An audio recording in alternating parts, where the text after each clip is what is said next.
semua, selamat berbahagia, selamat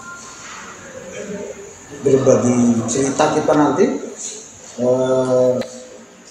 Acara kita kali ini kita akan berbincang-bincang. Di akhir bincang-bincang kita berdatangan kerjasama. Baik, langsung aja kita.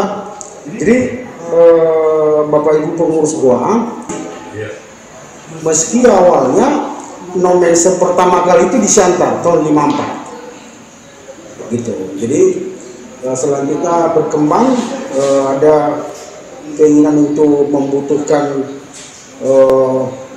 pendidikan, maka dipindahkan ke Medan lalu kembali ke Siantar saat ini. Saat ini kita ada 3 fakultas, FKIP, FMIPA, dan Teknik.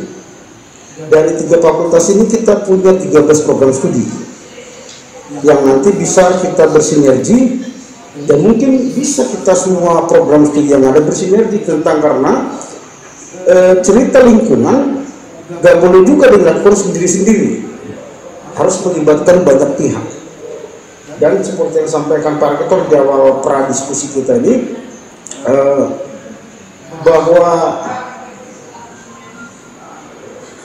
core bisnis UHKBPNP itu memiliki keunggulan dan punya karakter.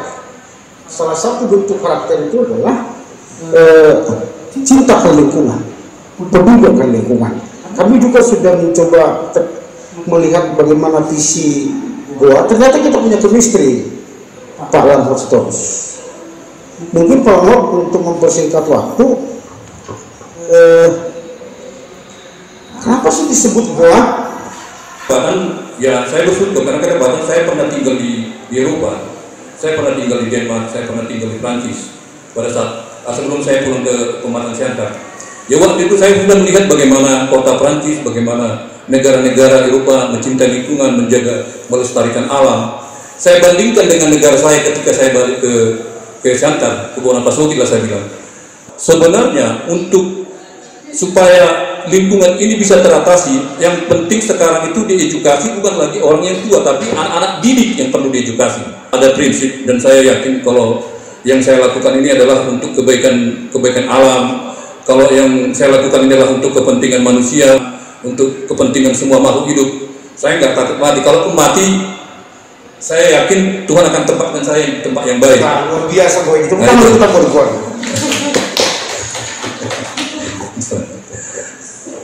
Berarti Pak Lamhot, yang dilakukan teman-teman goa adalah bagaimana melestarikan lingkungan, merawat lingkungan. Saat ini untuk kawasan ekosistem atau di lokus wilayah Siantar Simalungun seperti apa? Jadi itulah. Jadi sekarang kan memang kita sudah hampir 4 tahun, jalan 5 tahun lah kita fokus sekarang di kawasan Danau Toba. Dulu kan kita kan sebelumnya itu kita kan mengadakan gerakan lingkungan masih di sekitar di Kota Maje, Pematang Siantar. Yang pertama kita lakukan itu dulu di sini mengedukasi sekolah-sekolah. Jadi sekarang kita sudah hampir 5 tahun mengadakan konservasi penghijauan. Kita bekerja sama dengan PT Inalum sebagai donatur. Jadi yang sudah kita tanam sudah hampir 20 hektar sekarang. Itu memang apa yang kami kerjakan ini belum ada apa-apanya Pak, karena Danau Toba itu kan luas. Kalau kita lihat kondisi Danau Toba kan panjangnya itu kan kurang lebih 150 kilo, lebar hampir 50 Danau Toba. Kalau yang kita kerjakan ini kan masih kecil sekali. Artinya memang di sini ya kita mengharapkan semua masyarakat khususnya daerah pinggiran Danau Toba dan pemerintah kalau bisa gerakan penghijauan kawasan Danau Toba itu diikuti di 7 kabupaten kawasan Danau Toba. Itu harapan kita ke depannya. Kalau bisa lebih bagus kita berbuat aja dulu apa yang bisa kita lakukan. Makanya fokusnya kita untuk gerakan penghijauan kawasan Danau Toba aja. Itu yang ada tanaman kalau di pinggiran Danau Toba sebenarnya yang paling banyak itu masih di daerah Kabupaten Simalungun sama Dairi yang masih lumayan. Kalau kita lihat Humbang, kita lihat umpamanya Toba, Kabupaten Toba, kalau kita lihat Tanah Karo, kalau kita lihat Samosir, semua kan gimana kondisinya kan? Paling daerah Simalungun masih lumayan ada. Itulah harapan kita bagi untuk anak-anak muda, khususnya saya sangat berharap buat Universitas Nomen punya konsep, punya program yang baik, menciptakan mahasiswa bukan hanya siap kerja, tapi mereka juga siap mencintai lingkungan. Saya sangat bangga, saya sangat salut dengan mahasiswa yang ada di Nomensen ini. Mereka betul-betul punya konsep untuk lingkungan ke depannya. Ketemu dengar dulu ceritanya Rektor Nomensen Siantar ini, yang akrab bisa Pak Sankam SS. Ya. Prof, ini kan ada soal perubahan iklim.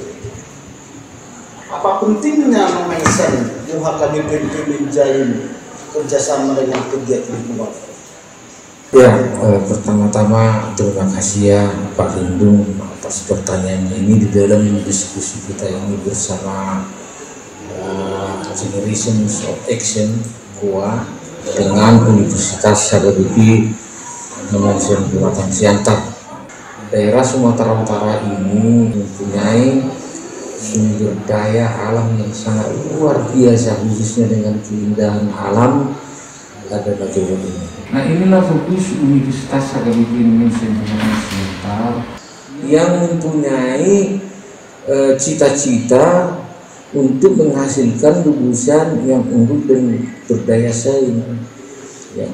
Nantinya ketika mereka sudah tamat dari universitas ini dan tinggal di tengah-tengah masyarakat, mereka akan menjadi sumber daya manusia penggerak masyarakat untuk mencintai lingkungan.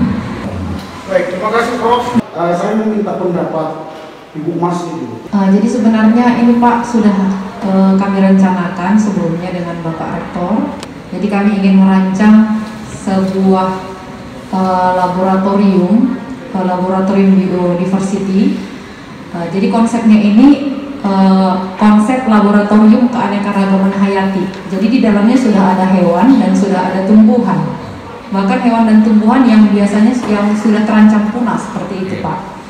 Jadi kalau kami di biologi ini kan sebenarnya ada praktek lapangan langsung. Jadi ada baiknya ini ada tempat yang lebih dekat, yang sekaliguslah memperkenalkan anak didik kami, peserta didik, mahasiswa kami mengenai inilah lingkungan kita. Ya, sambil mereka belajar tentang keanekaragaman hayati, sambil juga mereka belajar untuk lebih mencintai lingkungan hidup. Jadi Bang, kita akhirilah talkshow ini. Makasih buat semua, makasih dari tim, Bapak Ibu dosen. Kami dari host, merci monsieur, merci madame, merci beaucoup. Thank you, mulai. Ras.